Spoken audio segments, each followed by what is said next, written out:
বর্গীয় নামকরণ গুলো একটু দেখাই দিই। তাহলে দেখো, গুচ্ছের প্রথম ধ্বনির নাম অনুসারে বর্গীয় নামকরণ করা হয়।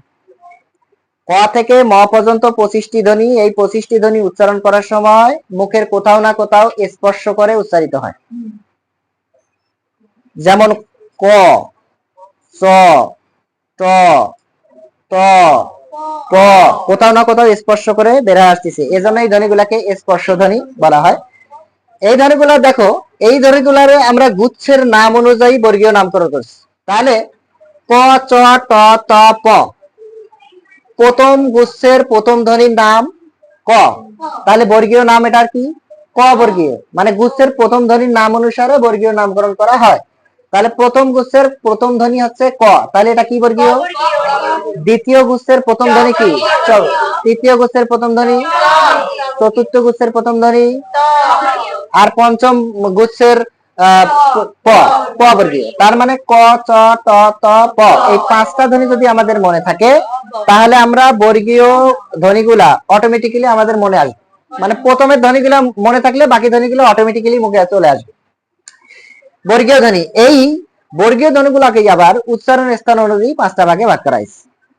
যেমন প্রথম ধ্বনি করে দেখো, ক, খ, গ, ঘ, উ। উমো নয়, উমো সঠিক উচ্চারণ নয়, এটা সঠিক উচ্চারণ হচ্ছে ও, নাসিক্য ধ্বনি ও। এই 5টা ধ্বনি দেখো উচ্চারণ করার সময় কণ্ঠ থেকে উচ্চারণ করা আছে।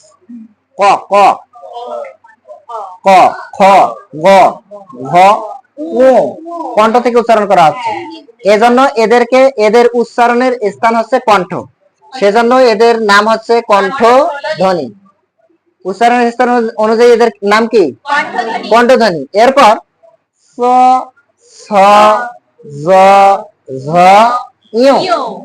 দেখো, ফুসফুস তাড়িত বাতাসটা বের হওয়ার সময় জিহ্বাটা উপরে তালুকে ঘেঁষিয়ে বের করে দিচ্ছে, তালুর সাহায্যে উচ্চারণ করা হচ্ছে। তাহলে যে সকল ধ্বনি তালুর সাহায্যে উচ্চারিত হয় এরা হচ্ছে তালব্য ধ্বনি। স, ছ, জ, ঝ, ইয়।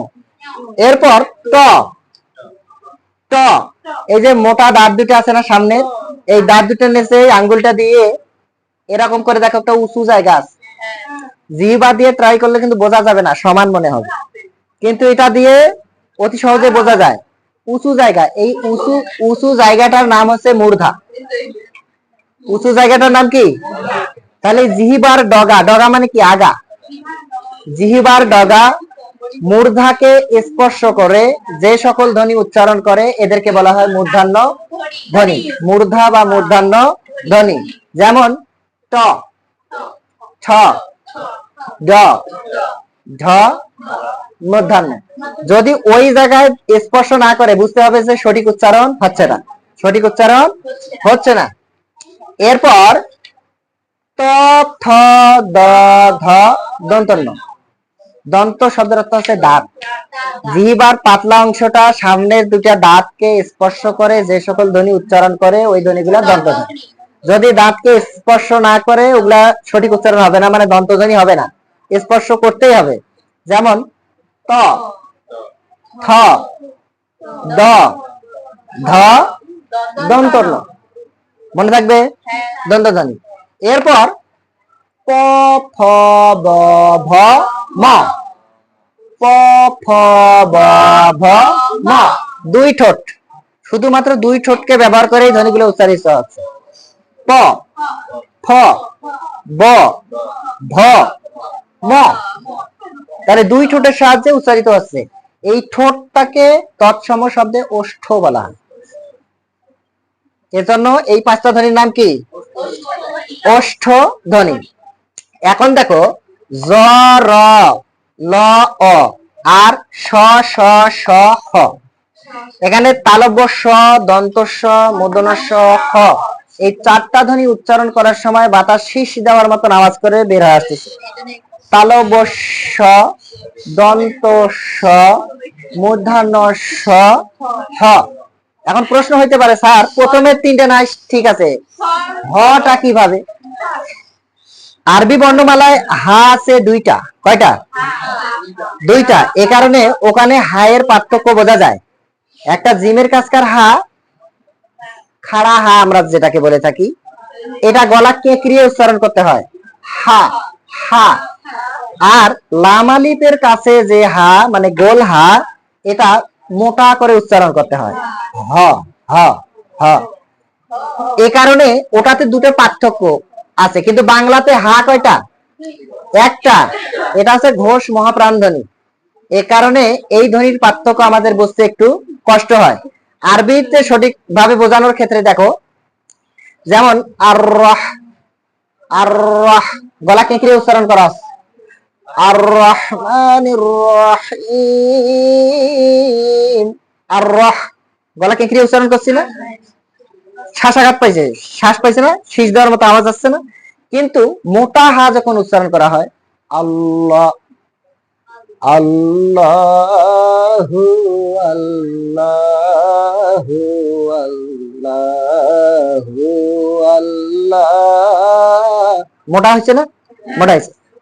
ওখানে খাড়া হাটা গলা কেঁকড়িয়ে উচ্চারণ করার জন্য শীষ দেওয়ার মতন আওয়াজ করলো, আর এখানে মোটা করে উচ্চারণ করার জন্য কোনো শীষ দেওয়ার মতো আওয়াজ হলো না। এজন্য হাটাও শীষ ধ্বনির অন্তর্ভুক্ত। ভাত খাইছেন? হ, দেখো একটা শ্বাসাঘাত করো, হ। আলহামদু আলহামদু আলহামদুলিল্লাহি রাব্বিল আলামিন। ওখানে হা মুহাম্মদ, মুহাম্মদ এখানে এই হাটা উচ্চারণ করা হয়েছে, মুহাম্মদ এখানে মুহাম্মদ হা। আর এখানে কি আল্লাহ, এখানে মোটা করে উচ্চারণ করা হয়েছে, আর এটা গলাকে ক্রিয়া উচ্চারণ করা হয়েছে। আর রহ, আর রহ তাউস তাসমিয়া ঘন ঘন পাঠ করার চেষ্টা করবা, তাহলে কি শয়তানের ওয়াসওয়াসা থেকে মুক্তি পেতে পারবা। তাউস তাসমিয়া বোঝেন কি? আউযু বিল্লাহকে তাউস আর বিসমিল্লাহকে তাসমিয়া বলা হয়। আউযু বিল্লাহি মিনাশ শাইতানির রাজিম, বিসমিল্লাহির রহমানির রহিম।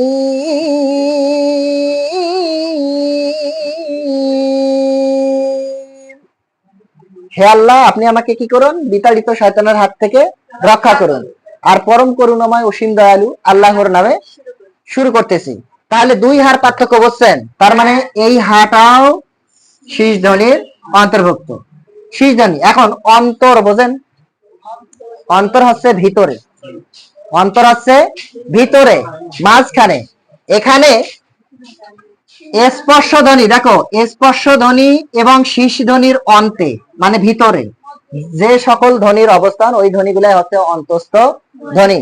যেমন অন্তস্থ জ আমরা পড়ি, র ল, তারপর অন্তস্থ অ পড়ি না, পড়ি। তার মানে এই ধ্বনিগুলা হচ্ছে অন্তস্থ ধ্বনি। এরপর আইসেন খণ্ড ত, অনেকে খণ্ডের ট উচ্চারণ করে, অনেকে খণ্ডের ত বলে, আসলে খণ্ডের ট সঠিক উচ্চারণ নয়, ওটা সঠিক উচ্চারণ হচ্ছে খণ্ড ত। খণ্ড মানে অর্ধেক, ত মানে তয়ের, তয়ের অর্ধেক যেটা সেটাই হচ্ছে খণ্ড ত।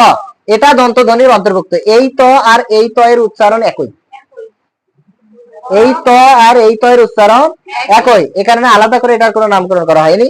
বাকি থাকলো কি ডয় বিন্দু র, ঢয় বিন্দু র। এই দুই র উচ্চারণ করার সময় দেখো ফুসফুস তাড়িত বাতাসটা যখন বের হচ্ছে, জিহ্বাটা এইরকম উপরের দিক উল্টিয়ে এই পাশে বাতাসটা তাড়িয়ে বের করে দিচ্ছে। ডয় বিন্দু র, জিহ্বাটা উপরে যাচ্ছে, দিয়ে পেছন দিয়ে বাতাসটা এইভাবে তাড়িয়ে দিচ্ছে না, তাড়িয়ে দিচ্ছে। ডয় বিন্দু র, ধয় বিন্দু র, তাড়িয়ে দিচ্ছে, বাতাসটা তাড়িয়ে বের করে দেওয়ার কারণে এই ধ্বনি দুটার নাম হয়েছে তাড়নজাত ধ্বনি। তাহলে তাড়নজাত ধ্বনি কয়টা? কি কি? নিচে দেখো অনুস্বার, বিসর্গ, চন্দ্রবিন্দু, এক একজন এক এক ভাবে উচ্চারণ করে। কেউ অনুসং, বিশুদ্ধ, হ্যাঁ চন্দ্রবিন্দু কয়, চন্দ্রবিন্দু, চন্দ্রবিন্দু নয়, ওটা সঠিক উচ্চারণ চন্দ্রবিন্দু। তাহলে অনুস্বার, এটা সঠিক উচ্চারণ কি? বিসর্গ, বিসর্গ নয়, বিসর্গ। আর চন্দ্রবিন্দু, এরা স্বাধীনভাবে একাকিত্ব ভাবে কোথাও বসতে পারে না, কোথাও বসতে পারে না। এ কারণে অন্য ধ্বনির সঙ্গে যুক্ত হয়ে উচ্চারিত হয়। এই তিনটা ধ্বনি অন্য ধ্বনির সঙ্গে যুক্ত হয়ে উচ্চারিত হয়, এরা একাকিত্ব ভাবে কোথাও বসতে পারে না, কথা বলে না। এখন কিভাবে উচ্চারিত হয় দেখো, পরকে আশ্রয় করে সবসময় এরা মানে পরের উপর নির্ভরশীল থাকে, পরকে আশ্রয় করে উচ্চারিত হয় জন্য এই ধ্বনিগুলোর নাম হচ্ছে পরাশ্রিত ধ্বনি। পরকে আশ্রয় করে যে সকল ধ্বনি উচ্চারিত হয়, পরকে আশ্রয় করে যে সকল ধ্বনি উচ্চারিত হয় এদেরকে বলা হয় পরাশ্রিত ধ্বনি। এখন পরকে আশ্রয় করে কিভাবে, যেমন বাংলা বয়ের সঙ্গে যুক্ত হয়েছে, বাংলা একাকিত্ব ভাবে অনুসার ব্যবহৃত হয় না, যদিও আলাদা দেখা যাচ্ছে কিন্তু যুক্ত আছে কার সঙ্গে, বয়ের সঙ্গে। এরপর দুঃখ,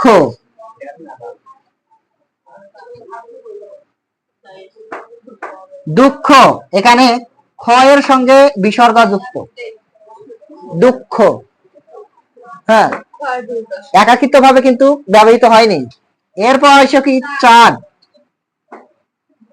একটা জিনিস মাথায় রাখবা, চন্দ্রবিন্দু যুক্ত যতগুলাই শব্দ চোখের সামনে আসুক উচ্চারণ করার সময় নাসিক্য উচ্চারণ করতে হবে। কেমন, নাসিক্য মানে নাক দিয়ে উচ্চারণ করতে হবে, নাসিক্যটাতে যাচ্ছি।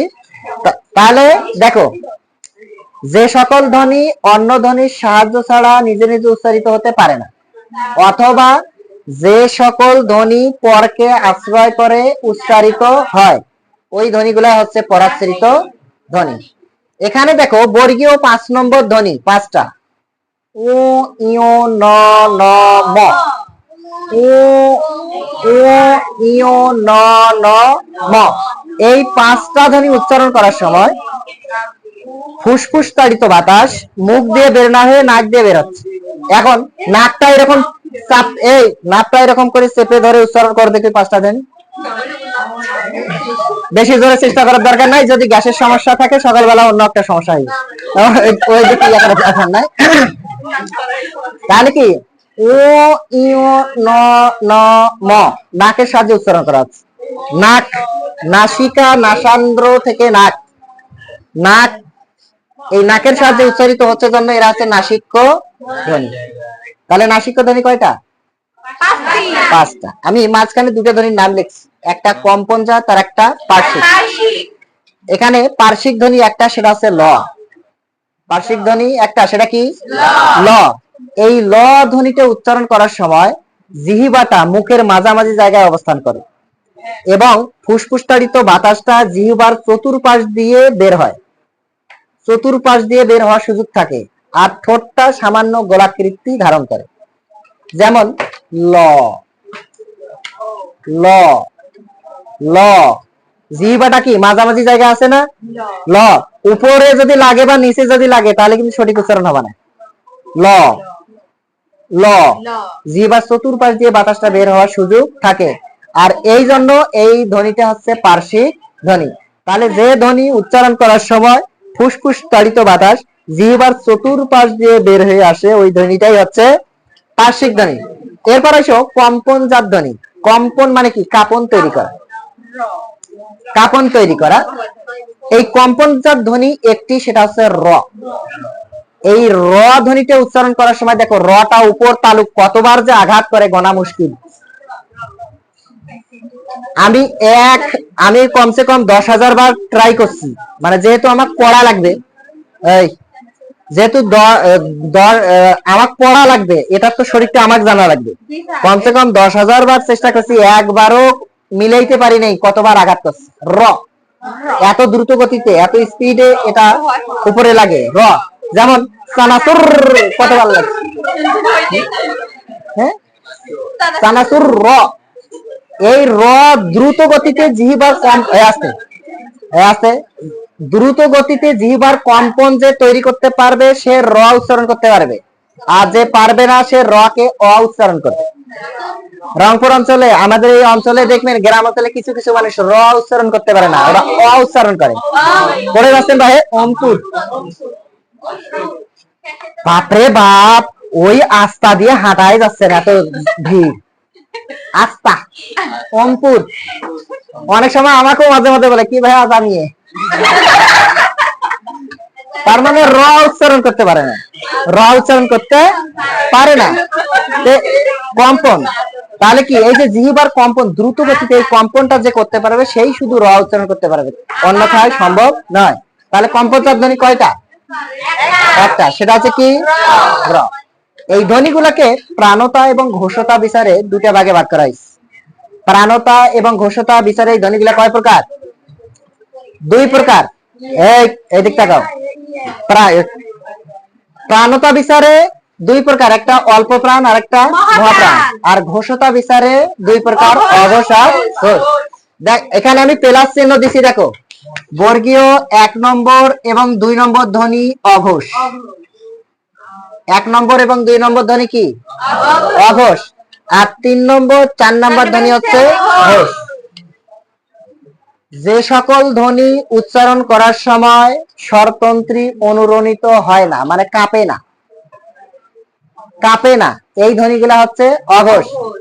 আর যে ধ্বনিগুলা উচ্চারণ করার সময় স্বরতন্ত্রী কাঁপে, ওই ধ্বনিগুলা হচ্ছে ঘোষ। এখন কাঁপে না কি কারণে? দেখো বাতাসটা অল্প সময় ধরে বের হয়, এজন্য কাঁপার সুযোগ থাকে না। ক খ, ক খ অল্প সময় ধরে বাতাসটা বের হয়, বাতাসটা কাঁপার সুযোগ আছে নাই। কিন্তু গ ঘ উচ্চারণ করার সময় 3 আলিফের পর 4 আলিফ পর্যন্ত যদি টানেন তাও কোনো সমস্যা হয় না। গ ঘ বাতাসটা সময় নিয়ে বের হচ্ছে না, আর সময় নিয়ে যখনই বের হবে বাতাসটা কেঁপে কেঁপে বের হওয়ার সুযোগ আছে। কিন্তু ক খ অতি দ্রুত গতিতে উচ্চারণ হওয়ার কারণে এই ধ্বনিগুলা মানে কাঁপার কোনো সুযোগ থাকে না। তাহলে যে সকল ধ্বনি উচ্চারণ করার সময় স্বরতন্ত্রী কাঁপে না তাকে বলা হয় অঘোষ। আর যে সকল ধ্বনি উচ্চারণ করার সময় স্বরতন্ত্রী কাঁপে সেটাকে বলা হয় ঘোষ। যদি সংজ্ঞাটা মনে নাও থাকে, বর্গীয় 1 এবং 2 নম্বর ধ্বনি অঘোষ, 3 এবং 4 নম্বর ধ্বনি ঘোষ। মনে থাকবে, বর্গীয় 1 2 হচ্ছে অঘোষ, 3 আর 4 হচ্ছে ঘোষ। ক্লিয়ার? এরপর আইসেন প্রাণতা বিচারে দুই প্রকার, অল্প প্রাণ আর মহাপ্রাণ। বর্গীয় 1 নম্বর এবং 3 নম্বর ধ্বনি অল্প প্রাণ, 2 নম্বর আর 4 নম্বর ধ্বনি মহাপ্রাণ। তাহলে বর্গীয় 1 এবং 2 অল্প প্রাণ, 3 এবং 4 মহাপ্রাণ। কি কারণে? যে সকল ধ্বনি উচ্চারণ করার সময় ফুসফুস তাড়িত বাতাসে চাপের পরিমাণ কম থাকে সেটা অল্প প্রাণ, আর যেটাতে বেশি থাকে সেটা মহাপ্রাণ। এখানে কম দেখো, ক গ উচ্চারণ করার সময় মনে হচ্ছে বাতাস বের হওয়ার পরিবর্তে ভিতরের দিকে যাচ্ছে, এমনটাই মনে হচ্ছে না? ক গ বের হওয়ার পরিবর্তে বের হচ্ছে, কিন্তু বের হওয়া মনে হচ্ছে না যে বের হচ্ছে, চাপটা কম। কিন্তু এখানেই খ আর ঘ এই দুটো ধ্বনি উচ্চারণ করে দেখো, সামনে যদি একটা মশাও থাকে 2 4 5 10 গজ দূরে চলে যাবে। খ ঘ মানে খুব জোরে বাতাসটা বেরোচ্ছে না, চাপ নিয়ে বেরোচ্ছে না। খ ঘ চাপ, কিন্তু ক গ উচ্চারণ করার সময় ওই রকম বাতাসটা চাপ পাচ্ছে না। তাহলে যে সকল ধ্বনি উচ্চারণ করার সময় ফুসফুস তাড়িত বাতাসে চাপের পরিমাণ কম থাকে সেটা অল্প প্রাণ, আর যেটাতে বেশি থাকে সেটা হচ্ছে মহাপ্রাণ। সংজ্ঞাটা যদি মনে নাও থাকে, চেনার জন্য বর্গীয় 1 নম্বর এবং 3 নম্বর ধ্বনি অল্প প্রাণ, 2 নম্বর এবং 4 নম্বর ধ্বনি হচ্ছে মহাপ্রাণ। ক্লিয়ার? তাহলে তোমাদের 5 এবং 6 এই